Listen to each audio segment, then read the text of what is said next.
ECU? R. Do you bleed purple and gold? Are you ready to hoist the colors? Hoist the colors! It's time for the most in-depth look into the world of ECU athletics. Welcome to Hoist the Colors with your host, Stephen Igo on 94.3 The Game. Watch the show live on Facebook and at 943thegame.com. Here's Stephen Igo. Welcome in. It is a Wednesday edition of Hoist the Colors. Wednesday, February 25th. We're talking a lot of ECU sports today. We'll also check in on college basketball around the country. Pirates in action in hoops tonight. We'll tell you about both the women and the men playing important basketball games in terms of the upcoming conference tournaments. The men trying to find a way to make it. The women trying to get a automatic bye to the semifinals.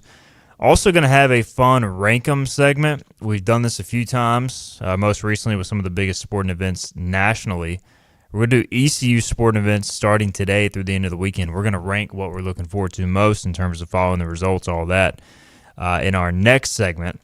We'll lead today with some ECU baseball talk, big midweek game in action, ECU Charleston in Fayetteville, Segra Stadium.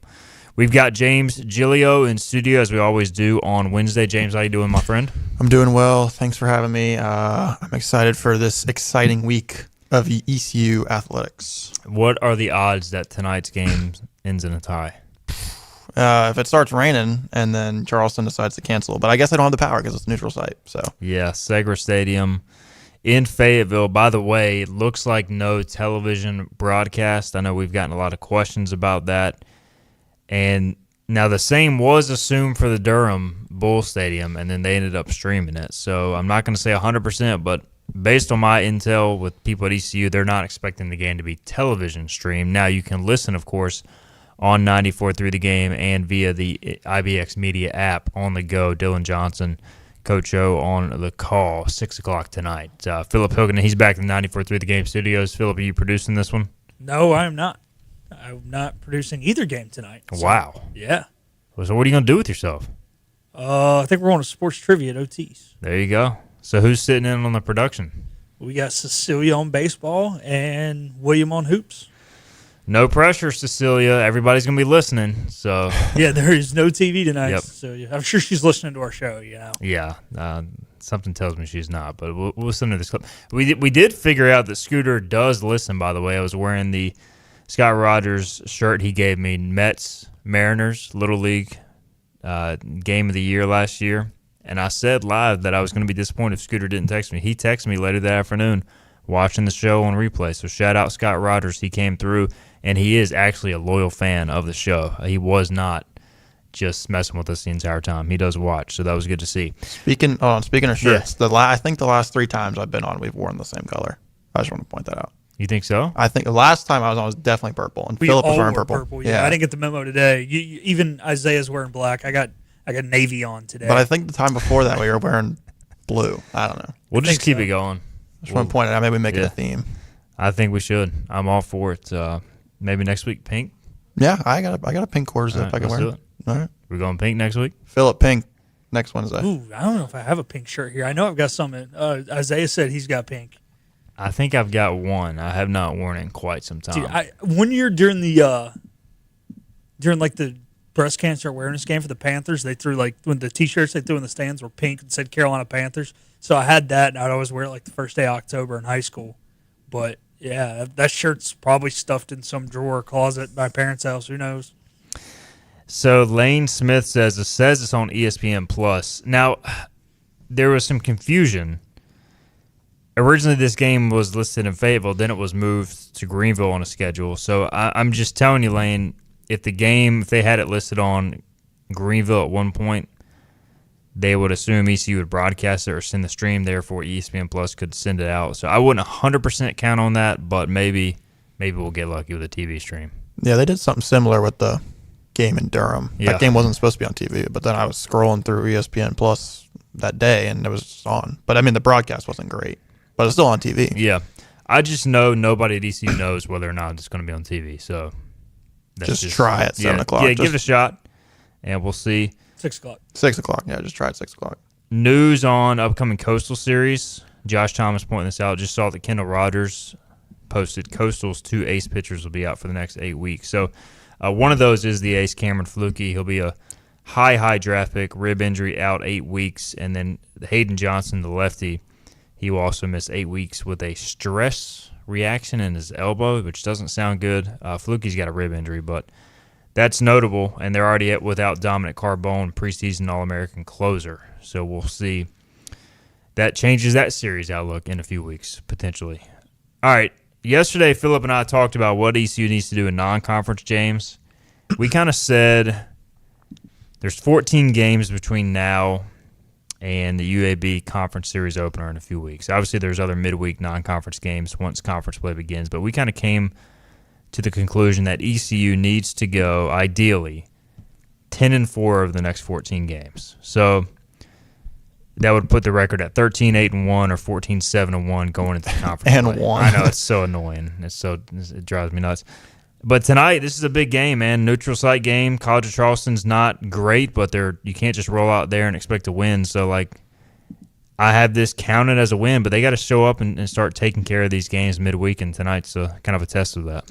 Yeah, Charleston is a team that has kind of had almost a similar start, I think, to ECU. They've kind of stumbled a little bit, but they did pick up kind of an early signature win last Tuesday, beating Coastal, kind of similar to ECU beating UNC in Durham this past Saturday. So, yeah, ECU is going to have to come ready to play. Charleston, they've played in years past, I believe. I don't know if they played at the Segra Field in Fayetteville. So, yeah, ECU is going to have to come ready to play.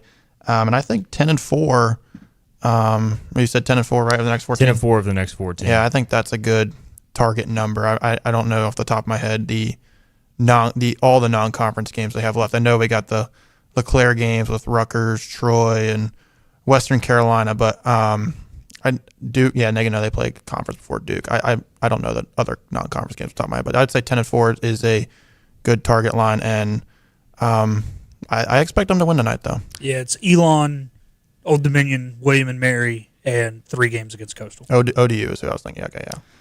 Rutgers is who Charleston opened the season with, lost 3 out of 4 on their home field to the Big Ten Rutgers Scarlet Knights, who ECU will see this Friday in the LeClaire Classic. Then they beat Coastal, and then they played South Alabama, which historically has a very good baseball program, and they lost 2 out of 3. So they come in at 3-5 on the season. Their Air Force game on Monday was canceled. Statistically, this early in the season, they're hitting .254 as a club, 1 home run. They've given up 8 home runs. And then pitching-wise, Charleston has a 6.85 ERA on the mound, just 43 strikeouts in 67 innings. So we'll see what type of threat they pose. And for me, it's just these midweek games. ECU, I don't think the weather's going to be great today. It's probably going to be a mid crowd at best. And so, I just want to see them bring the same juice they brought on Sunday. You were there in Chapel Hill. Mm-hmm. It wasn't good conditions, but they kept commenting on the broadcast about how into the game ECU's dugout was. So, I want to see that same energy if possible tonight. Yeah, I actually made a note to our new intern, Peyton Tuck, when we were at the game. I thought there were almost more ECU fans, or a good 50-50 with UNC fans. Granted, the weather was awful to start. It was cold. It was windy. This was before the rain even came down. It was cold and windy, but the ECU fans really traveled to Chapel Hill on Sunday, and I was fairly impressed because I felt like I was hearing more "Let's Go Pirate" chants than Tar Heel chants in the stands whenever ECU would do something good. So, maybe they bring it to Fayetteville. Obviously, it's different midweek compared to a Sunday game, and also the quality of opponent. I'm not knocking Charleston, but UNC being a top 11 team or whatever. Now, I guess they're number 8 now. So top 11, top 10 team is a little different than the College of Charleston on a Wednesday in Fayetteville. The only thing I will say, and I'm not trying to discount your point about, being 50-50 fans-wise, I've been to some games of the Bosch with ECU, and it's like 70% Carolina fans, and the 30% ECU fans are still louder than those wine and cheese turds in Chapel Hill. Just saying. Kenny Curlin says 12-2 at a minimum over the next 14. Look, I would love to see Swinging Kenny. for the fences, Kenny. We know Kenny is the most optimistic ECU fan. Sometimes he's right. Sometimes he's wrong. I just don't think you can say 12-2 in baseball, especially with Coastal mixing there. Yeah, Coastal mixing there is going to be tough, but with their injuries, you never know. Top 10 I would team, target them. I would I think I could go on record and say they go 4-0 this week. I think if you go 4-0 this week, and James, following baseball, it's just tough to roll out there and just sweep everybody. But if you go 4-0 this week, it's more doable because the 5-game week after Coastal is very manageable. It's just you got to get through this week where you're facing 4 opponents, in a span of 5 days, and so that's going to be tough. If you target 1 win in the Coastal Series, obviously you want to win every game, but if you can come out of Conway with 1 win, ODU, William and Mary, those are all winnable games. I know the William and Mary game is on the road, but yeah, I would think I would go on record and say they can go definitely. I think I'd predict 4-0 this week. If they get through tonight, I think they win all 3 games this weekend. Have we ever swept the LeClaire Classic, Igo? They have, but other than the COVID year when it was at all 3 games? They have, but there's been a lot. This is the year. There's been a lot of 2-1 years. Just because it's tough. There's been a lot of 1 and 2 years. Yeah, that too. ECU tonight, gentlemen, before we talk basketball, what do we want to see? I have not seen a starting pitcher listed. We know Brad Antolik is going to pitch at some point. I would assume Ryan Towers, maybe Frank Saccone as well.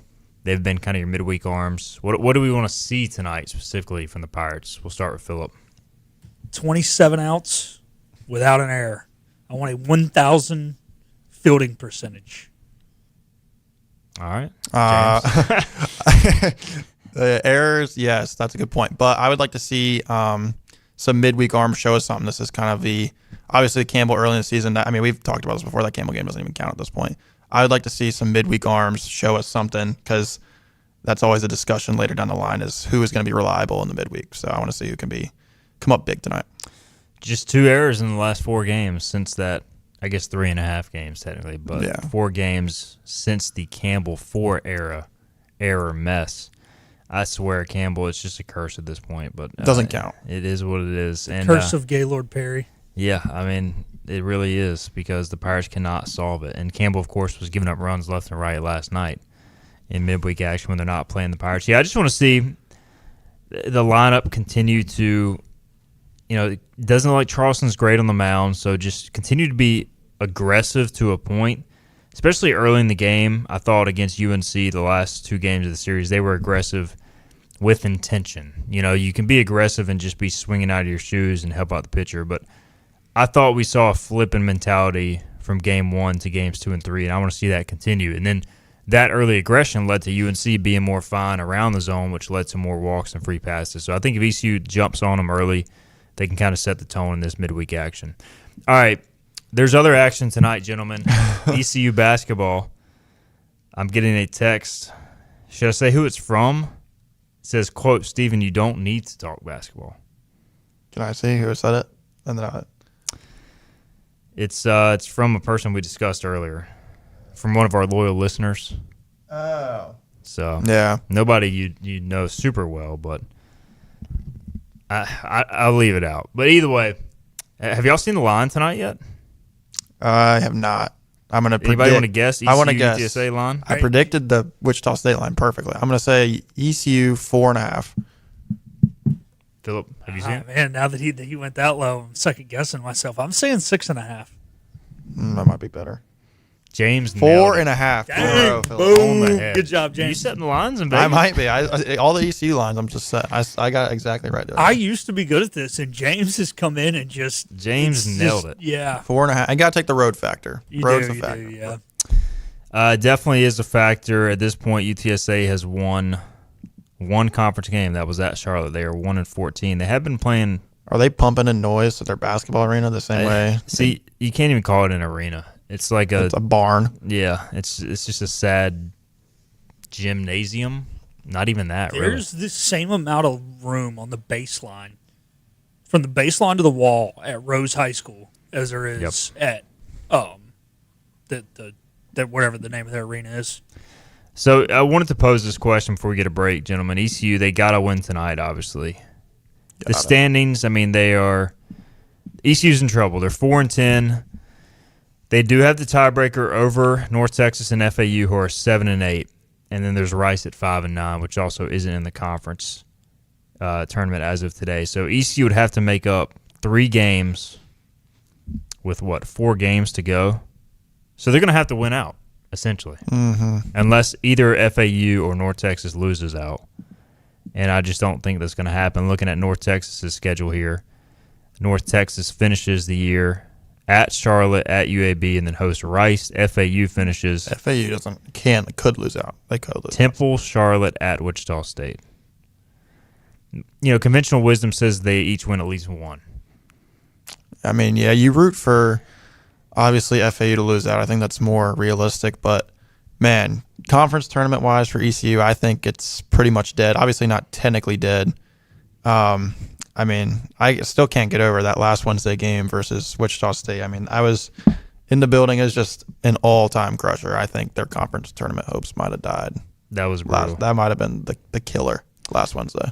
So ECU, I guess there is a scenario. There's a technical scenario that they could get in. Would the most interesting scenario be that Memphis just completely collapses and ECU beats them? So Memphis is 7-7, ECU 4-10. If ECU were to technically win tonight and beat Memphis, they would be 6-10. Memphis would be 7-9. Memphis closes the season with Wichita State at ECU, South Florida at Tulane. What if Memphis just collapses and loses out? Could ECU jump them? Who did they finish with? Who? Wichita at ECU, South Florida at Tulane. They could collapse, yeah. They could definitely That honestly might be your most realistic scenario. I think it is, and it's crazy to say, but when you're a team that's supposed to be that good, that's got that much money in the roster, and you're sitting at 500 right now in league play, North Texas and FAU, I think both probably had a little bigger aspirations, but they were thinking maybe they'd be 10-4 at best at this point. They're both sitting at 7-7. Memphis thought they're going to be damn near undefeated at this point, and sitting on like a 3 or a 4 line is what they thought. I didn't think that, but I thought they would at least be better than this, and they suck, so they might just not care anymore. Penny was crying the other day after the game against South Florida. I mean, that's how bad it's gotten. So he was crying after their neutral site loss to Utah State. Yeah, he was saying they were disrespectful or something. This one, he was just heartbroken at how bad they were. I don't know. They've already lost 4 in a row. They would have to lose 8 in a row, which again is possible. So, but if you're ECU, you got to win tonight. If you lose tonight, it's done. And if you lose tonight, I think we got to have some. I mean, we're already having some real conversations about the future of Mike Schwartz and this staff. But if you lose to UTSA tonight, that might put it to bed. Yeah, we're going to have a lot more conversations. Pirates 4.5-point favorites on the road. All right, we're going to rank that, and we're going to rank the rest of ECU sporting events upcoming for the rest of the week. We'll also talk about ECU softball winning a huge game at Duke last night as well, in unison with that, because we're going to rank all 11 ECU sporting events, including track and field, women's tennis, lacrosse, softball, women's basketball, men's basketball, what we're looking forward to most this coming week. A lot of action on ECU's campus. We'll be right back after this. You know what the problem is with standard belts? Usually you have to choose between too tight or the opposite, too loose. But with Anson Belt and Buckle, you don't have to choose. We got rid of the holes and instead have a track system designed for micro adjustability. That way you can enjoy a perfect fit every time. Anson Belt and Buckle. Find your perfect fit today.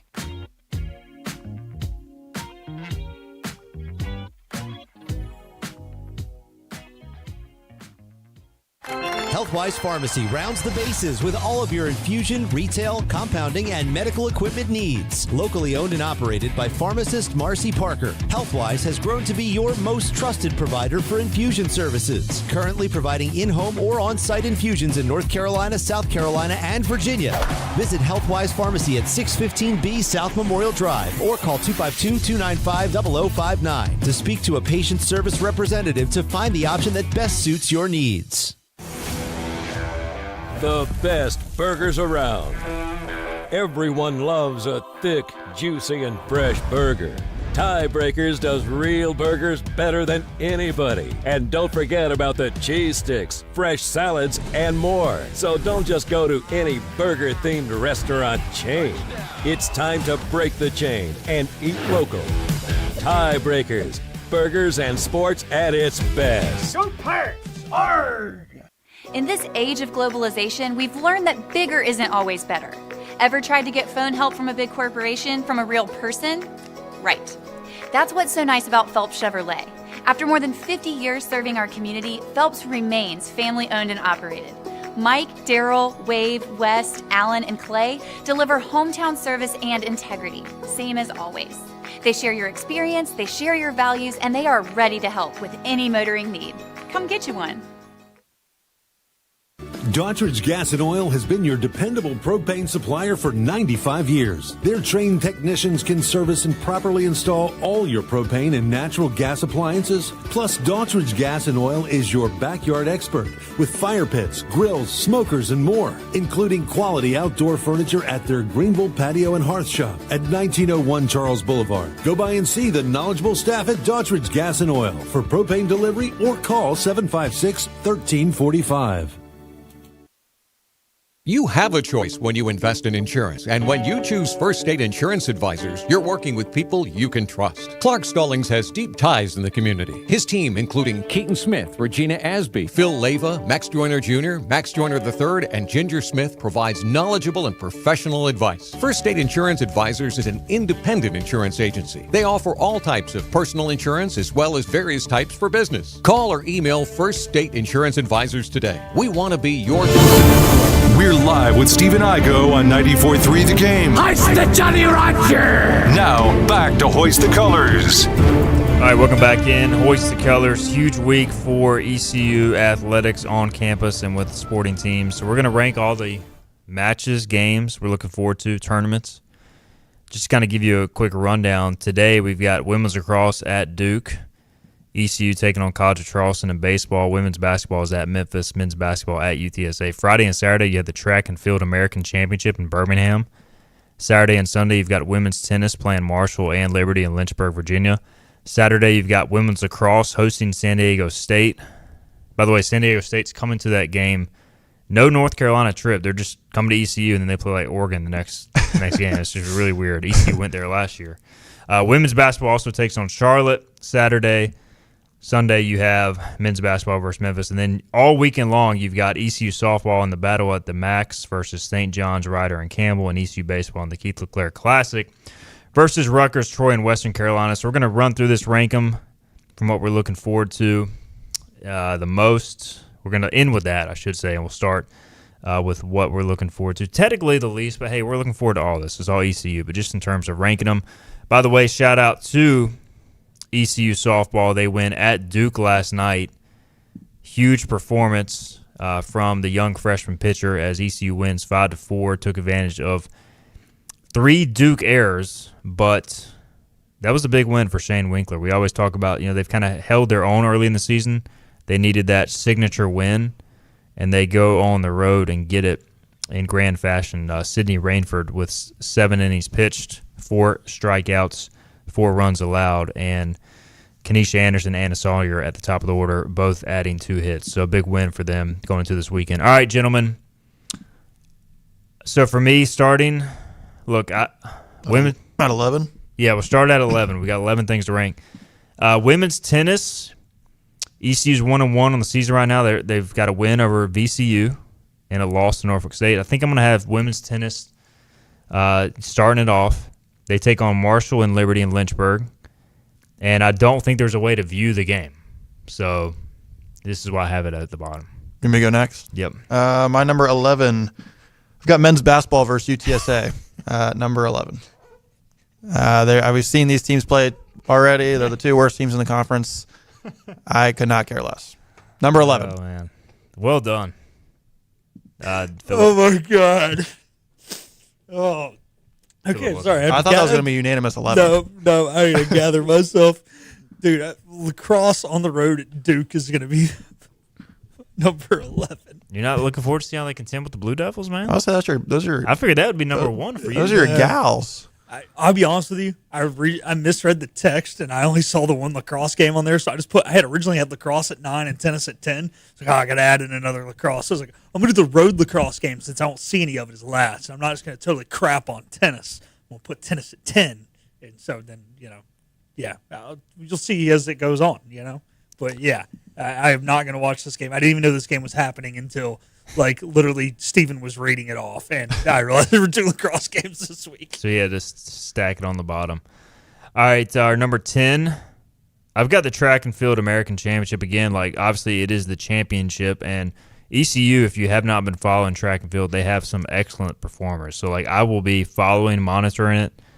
Kelly Ufodiama is incredible, and they've got some other strong athletes across their sports. But, I don't think there's any way, at least that I understand, you can view it. This is in Birmingham, so I'm not going to Birmingham to watch it, so I have it as number 10. But anytime there's a championship involved, I'm following. James, your number 10? My number 10 is not as good as number 11. My number 10 is women's lacrosse home against San Diego. San Diego, not really much to know about the opponent. I don't really know much about lacrosse. Number 10. San Diego State, by the way. You can't disrespect. Oh, San Diego State. My fault. The Aztecs. You can't disrespect the, what is it, the Toreros? San Diego. Oh, well, so there's UC San Diego. They're the Tridents. Then there's San Diego. That's also a D1 school. I can't remember what they're called. San Diego Toreros. Yeah. I misread the text. And then SDSU is in the Aztecs out of the Mountain West. I was thinking of You got the Toreros. Yeah. I was thinking of them. Okay. You're number 10, Felipe. I'm going to go with tennis. At 10. Number 9, I've got ECU basketball at UTSA. I will be monitoring this game because it is my job, but I am looking more forward to watching Survivor 50 at 8 p.m. Good than point. ECU basketball at UTSA. My number 9, I got women's tennis versus Marshall and Liberty. No way to watch the game. I haven't really been following the ECU women's tennis team, so my number 9. I'm going to do the home lacrosse game at 9. I've got women's lacrosse versus San Diego State at number 8. I'm looking forward more to, San Diego State was doing some research. Pretty good start to the year for them. I think they'll bring a test. I'm hopeful ECU can catch up a little jet lagged, but this is my first lacrosse game at number 9, at number 8. My number 8, I got women's lacrosse at Duke. I think the matchup factor raises this one up for me. I got track at 8. And full disclosure, I'm just going to come out and say it. I don't care if anybody gets mad. If this was still the Kurt Kraft era, it would be higher. If the throwers coach wouldn't have been wrongfully fired, and then I had friends who were throwers left that I actually think could compete for a championship that I knew, this would be higher. But I don't like the way the track program is being ran, and I don't care if anybody gets mad for me saying this. I'm going to say it anyway. So that's why it's as low as it is. Otherwise, I would care a lot more. But some people that I care about have been crapped on. All right, there's Philip. I don't know enough about the situation to comment, but I appreciate you sharing your true feelings on the air. What are we on now? Number 7? 7, I've got ECU softball battle at the Max. You've got St. John's, Ryder, Campbell coming to town. Another chance. Hopefully, I think you get this big win at Duke. Final, I believe, non-conference weekend. I think they host Wichita State here in conference play shortly. And this is a chance to get some wins. I would love to see them get a little streak here before going into conference play, which is always tough in the American. My number 7, this is no shade or anything, but I got women's basketball at Memphis. I was flip-flopping between this and the men's game, but quality of opponent plays a big factor for me. And Memphis being, I think, dead last in the conference right now, Philip, plays a factor. That makes sense. I got softball at 7, and it's mostly just because last weekend you hosted some really good teams. Weekend before, Notre Dame was in town, hosted some good teams in that one. And this is just the weakest of the 3 softball tournaments we've had, so that's why I've got it so low. Number 6 for me, I've got the ECU women at Memphis as well. The Pirates did take care of the Lady Tigers 74-65 on January 3rd. It wasn't the cleanest game, and you're looking at a situation now, if you're ECU and if you win, I believe 2 of the last 3, you guarantee yourselves a top 2 seed in the tournament, which is an automatic bye. So it's a trickier road game, but I am looking forward to the game. I have it at number 6. My number 6, I got men's basketball versus Memphis. I felt bad for shading them and putting them in dead last, so I got them at number 6 versus Memphis. Probably the second to last time we'll get to see Jordan Riley play at home. Yeah. So, that was a big factor. Yeah, number 6, I got women's basketball at Memphis. Just, again, Caudy, the opponent's not that good, and so they're sitting right there in the middle because I didn't want them too low because if they win, it goes a long way and get that top 2 seed. Number 5 for me, I got women's lacrosse at Duke. I have lacrosse in my top 5 because you've got the team off to a decent start. They've beaten Queens and Elon, and they've lost to Coastal in a 12-8 final. But this is a real test for them, and I just want to see can they – I don't expect them to win, but can they go up there and just compete and play well? And then, of course, you have the San Diego State game after that, which I had listed earlier. But a tough game, but a game that should be a nice measuring stick at number 5. My number 5, I got the track and field championship. I think anytime there's a chance to bring home some hardware, it should be ranked high. So I got them at 5. It'll be worth something. I got men's basketball at Memphis at 5, or home against Memphis at 5. Probably should have it a little higher, but it's been going on at the same time as the Leclerc Classic, and we're probably going to get wrecked. Number 4, I've got ECU women versus Charlotte. It's an in-state rivalry game. It is a home game, and right now they're the best basketball program in Greenville. And I think they're worth getting out there. They're worth supporting. Kim McNeil's done a fantastic job with this team. Also a chance to theoretically guarantee a bye to the semifinals, and it's your final home game of the season. My number 4, I got the softball battle at the Max. I think their win versus Duke, ranked opponent, propelled me to boost them to number 4. There you go. I like it. I got men's game at UTSA tonight at number 4. Yes, it's a bad opponent, but hey, look, if you want to get into the conference tournament, it starts tonight. You've got to win this game. This is a really important game. Number 3 for me, ECU versus Memphis. And a lot of it has to do with Jordan Riley, playing one of his last games. I want to say, is this the actual senior day game let's see, I'm checking Play now. Tulsa next Thursday. Sometimes they will honor the seniors in that game before, but I hope they wait till with the Leclerc Classic going on Sunday and the fact there's nothing going on next Thursday. Yeah. It is, by the way, Letter Winners Day. I was talking to TJ Long. He's got 25 former players coming in. So, and it's still Memphis, like they're down, but it's still the most name brand team basketball-wise in the conference. So I'm still mildly excited for that game. Yeah, the Jordan Riley factor. Yeah. Is really my only reason to tune in. Yeah, and I have to go to the game. So yeah, you're covering it. Yeah, so you better be excited. I will. I'm super excited. Yes. My number 3, I got baseball tonight versus Charleston Southern. Excuse me, not Charleston Southern. College of Charleston. This man's just out here disrespecting Charleston and Southern. San Diego State. My fault. Gosh. Brains all over the place. But yeah, tonight number 3, neutral field midweek game. Charleston number 3. Yeah, that's what I got as well. I've got ECU baseball versus Charleston as my number 2 event. It's midweek baseball, but look, I love baseball. Grew up playing it. It's always going to be my top 2, not to give away my number 1. My number 2 is women's basketball home finale versus Charlotte. Like we mentioned, the double bye factor. Something to play for. Like you said, best program in Greenville. They're my number 2. I'm with you. Look, senior day for those ladies. Chance to beat an in-state rival and chance to lock up that number 2 seed. You got that at 2. And number 1, I believe we're all in unison, the Keith LeClaire Classic with Rutgers, Troy, and Western Carolina rolling in. It's not the sexiest group, but you have solid competition. Obviously, you have the tie between ECU and Western Carolina where Keith LeClaire coached at both institutions. Everything Keith LeClaire means to ECU baseball. It's always an emotional and incredible weekend. And the uniforms. They bring back the script. Yeah, it's tough to beat those. So. That's my favorite part is the uniforms. Yeah. And like you mentioned, great weekend of baseball. It should be the unanimous number 1 between the 3 of us. And, I mean, the opponents, Troy's not bad. Western Carolina in-state, I'm excited. Rutgers off to a solid start. Rutgers isn't bad, yeah. Yeah, that's number 1. And it's even more of a number 1 because of that dope Frost Buddy that they're selling. That is a sick Frost Buddy. Yeah, the pinstripe Frost Buddy. So make sure to check that out. Get there early to get those if possible. All right. We got to get a break in. Fun segment. Lots going on. Wanted to try to highlight all that for ECU athletics. Well done. Well done. Outside of Phillip for getting one of the games. But otherwise, it was good. We'll be right back, and we will talk some college hoops. We discussed ECU, UTSA, what else is going on tonight. Also get into more of your comments. We're having a conference realignment discussion in the comment section. So maybe we'll hit on that. This is Hoist the Colors.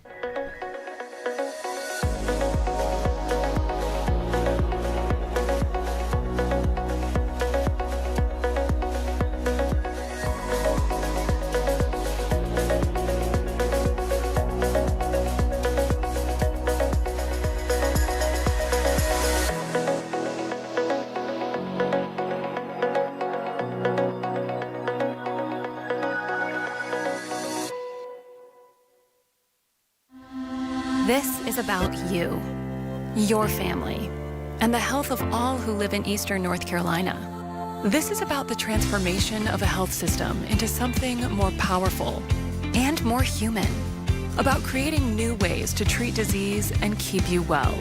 This is about ECU Health, which is to say, it's really all about you. ECU Health. Minds, hearts, purpose. You have a choice when you invest in insurance, and when you choose First State Insurance Advisors, you're working with people you can trust. Clark Stallings has deep ties in the community. His team, including Keaton Smith, Regina Asby, Phil Leyva, Max Joyner Jr., Max Joyner III, and Ginger Smith, provides knowledgeable and professional advice. First State Insurance Advisors is an independent insurance agency. They offer all types of personal insurance as well as various types for business. Call or email First State Insurance Advisors today. We want to be your trusted choice agency. Acre Station Meat Farm, along with Lane Angus Beef, bring you Farm to Fork Beef. Stock your freezers now with affordable beef boxes, just in time for the grilling season. Farm to Fork Beef brings quality local beef to your family. From your traditional butcher shop, Acre Station Meat Farm. Come on down to Acre Station Meat Farm and find out why we're #1 in fresh cuts and friendly service.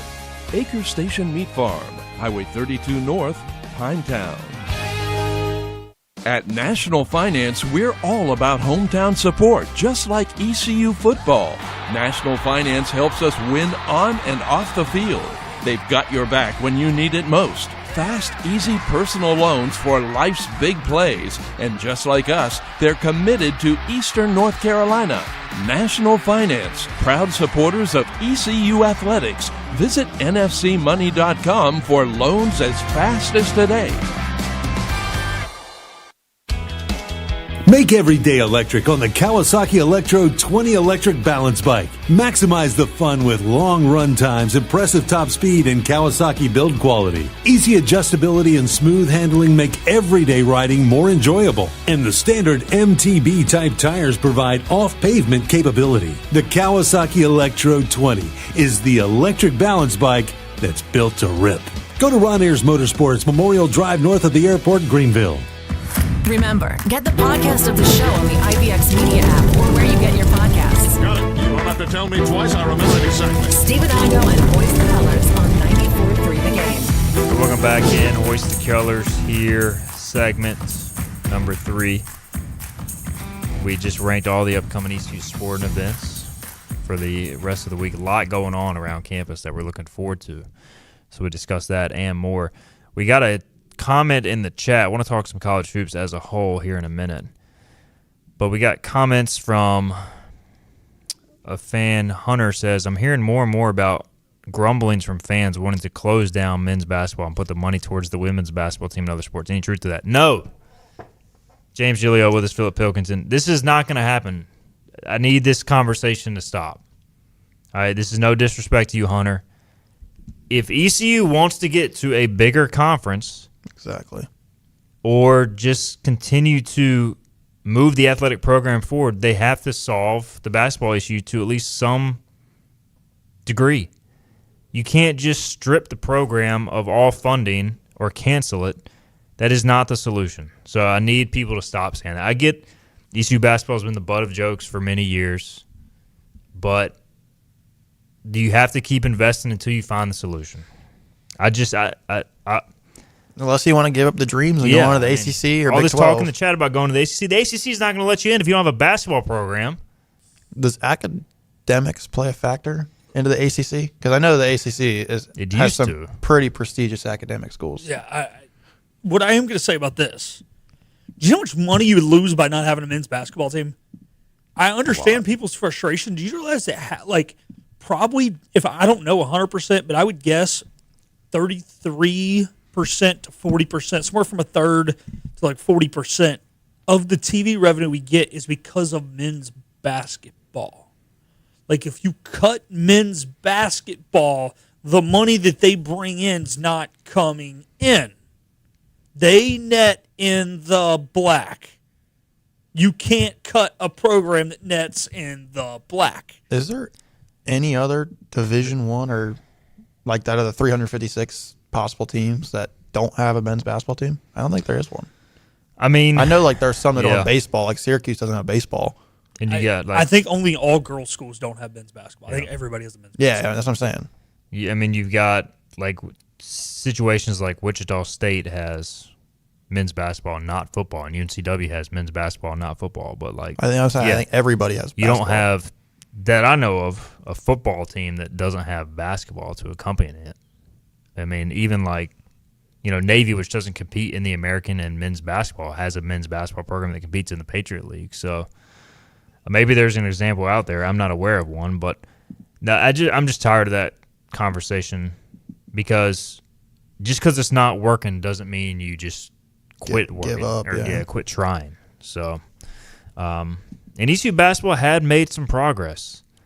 I mean, last year was progress, and then this year, unfortunately, some poor decisions were made, some bad luck has happened, and you are where you are. So, anyways, college basketball as a whole, outside of ECU, we'll discuss that. Tonight in the American, you have North Texas at Charlotte, Tulsa at Tulane, South Florida at Rice, and then, of course, James' most anticipated game, ECU at UTSA. You also, for some reason, Bucknell and Army are playing right now. Midday. Bucknell leads 68-64 in the second half. I mean, you're playing a random conference game. It must be to do to weather, all the snow up there. I guess it's so, got to yeah. be what it's due to because that's a conference game.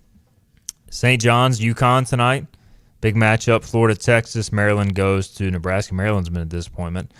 And then you also have A&M, Arkansas later on. Last night, Duke put a shellacking on Notre Dame, 100-66. Arizona survived at Baylor, 87-70. Iowa State won at Utah. Virginia crushed NC State, 90-61. UCF scored 97 points at BYU, 97-84. That final. Miami of Ohio Still undefeated. Still undefeated, baby. 28-0, 74-64 win at Eastern Michigan. Are they still in the bubble? At 28-0. They might be. I feel like they lose one game and it's pretty much over. Let's see. Jerry Palm had him as a 9. They're still 48 in net. Let's see 48. Let's see what Joey Brackets has him as. I think I saw him as a 10. Ooh, that's bubble. Miami of Ohio finishes at Western Michigan. I have no doubt they could finish undefeated. I think it's losing in the conference, which would be like an all-time If they snub. go 31-0 losing the conference tournament, if they're not in, That's like an all-time I'm done. snub, yeah. Yeah. They faced Toledo, which traditionally is good in the basketball, in MAC in basketball. They're 15-13, and they finished the season at Ohio on March 6th for a 9 o'clock tip-off. We did have Jerry Palm on PJ's show last week, and he mentioned their strength of schedule is like bottom 15 in the country. And he said no team with a strength of schedule in the 300s has ever gotten an at-large bid. So just throwing out that random nugget. But has any team ever just run the table True. against that schedule? Certainly there's an argument, I guess, against it based on strength of schedule, but still, man, 31-0. And I am looking at their schedule, and they really have not beaten. They've literally beaten nobody. Nobody.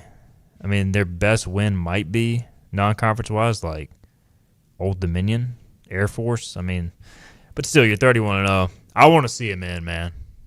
I want to see him. I want to see him in the tournament so I can fill it out on my bracket. I'll probably fade them if they make it. You think so? Yeah. Are you guys getting more to, more into basketball mode now that we're getting closer to March? Yeah, I've been telling you ever since the Super Bowl ended. I've been on full basketball, college basketball mode. NBA, I've been sprinkling that in my diet a little bit, but college basketball, I'm pretty locked in on right now. I'm having a really tough time deciding who I'm going to pick to win the national championship game. There's a lot of good teams, but I'm having a really tough time. I want to pick Duke, but Duke crushed me last year when I picked them, and they blew that game. I'm sure it crushed you even more, Philip. But I have a thing where I have literally, it's like my shtick. I've never picked the correct March Madness winner. Then don't pick Duke. Well, you want to keep that going, go ahead and pick Duke because Duke can't win it. Well, you said they were going to lose by 12 to Michigan, and they won. That is true. I did say that. And it was a defensive slugfest, and that's Duke's path to a national championship right there is play low-scoring, tough defensive games. They got the defense to stop anybody in the country. The thing is, though, if they get into a game where you got to score 80 to win, they can do it as long as Boozer's out of foul trouble and scores 30 points. But if he's in foul trouble or has an off night and the game's in the 80s, Duke's getting beat. You've got some big ranked matchups coming up later this week. Michigan State at Purdue on Thursday, 13 versus 8. Michigan and Illinois going at it on Friday night, 3 versus 10. Virginia Duke this Saturday. You also have UConn hosting Seton Hall in a game they should win. Louisville's at Clemson. Kansas ranked 14th at Arizona. Texas Tech ranked 16th at Iowa State. And also BYU traveling to West Virginia. Bama, Tennessee. So it looks like a packed Saturday slate. Also Arkansas, Florida. So you guys what going to else be watching? is Saturday night? The final ever West Coast Conference game between St. Mary's and Gonzaga, 10:30. That is right. I didn't even think about that. Gonzaga 9. Is it Gonzaga? Are any of us dumb enough to pick Gonzaga again to make a run? No. This ain't a great Gonzaga team. They're not good. They lost to Portland. They lost by 40 to Michigan. A team that's good in their conference.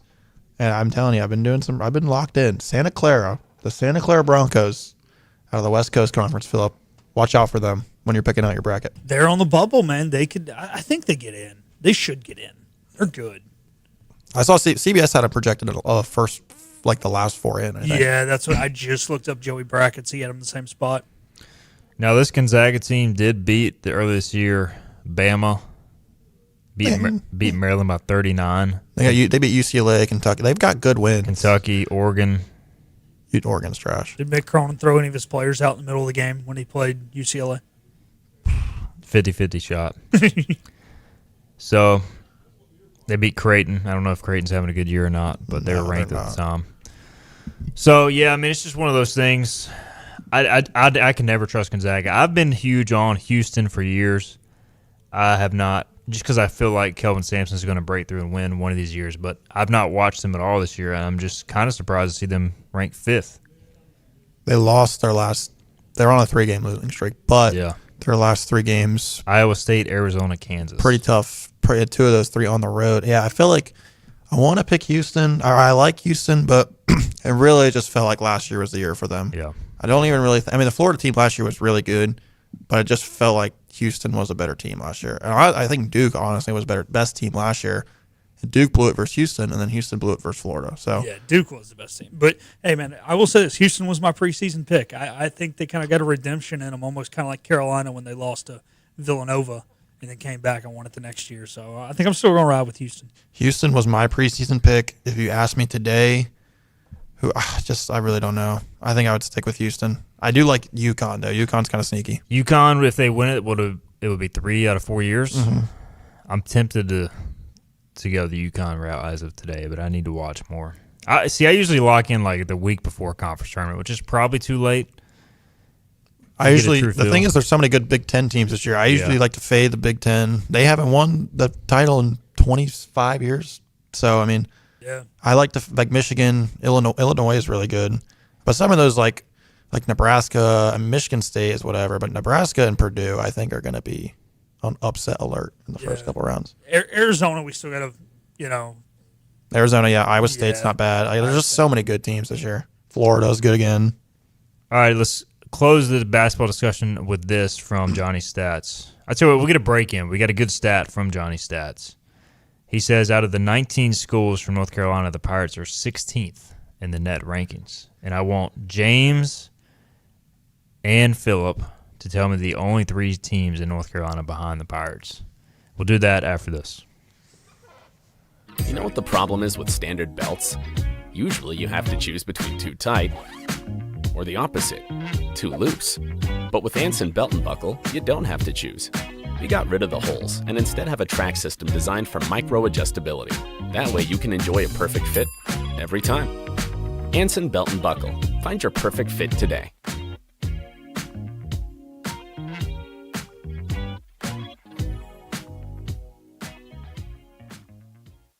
Daughtridge Gas and Oil has been your dependable propane supplier for 95 years. Their trained technicians can service and properly install all your propane and natural gas appliances. Plus, Daughtridge Gas and Oil is your backyard expert with fire pits, grills, smokers, and more, including quality outdoor furniture at their Greenville Patio and Hearth Shop at 1901 Charles Boulevard. Go by and see the knowledgeable staff at Daughtridge Gas and Oil for propane delivery or call 756-1345.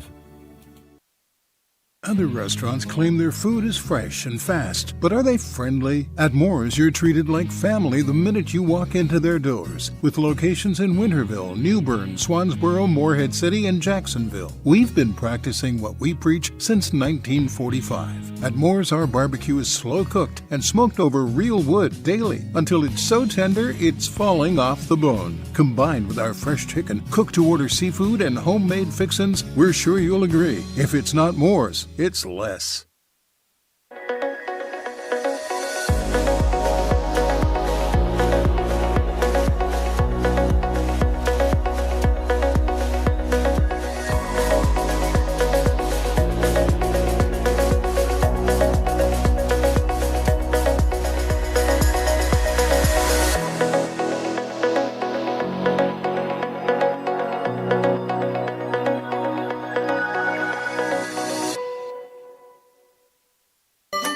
Your confidence makes everything look good.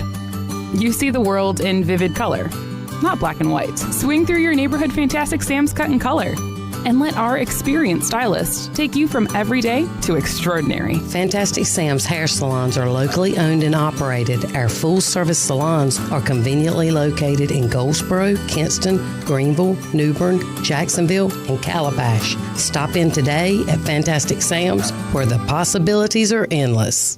You have a choice when you invest in insurance, and when you choose First State Insurance Advisors, you're working with people you can trust. Clark Stallings has deep ties in the community. His team, including Keaton Smith, Regina Asby, Phil Leyva, Max Joyner Jr., Max Joyner III, and Ginger Smith, provides knowledgeable and professional advice. First State Insurance Advisors is an independent insurance agency. They offer all types of personal insurance as well as various types for business. Call or email First State Insurance Advisors today.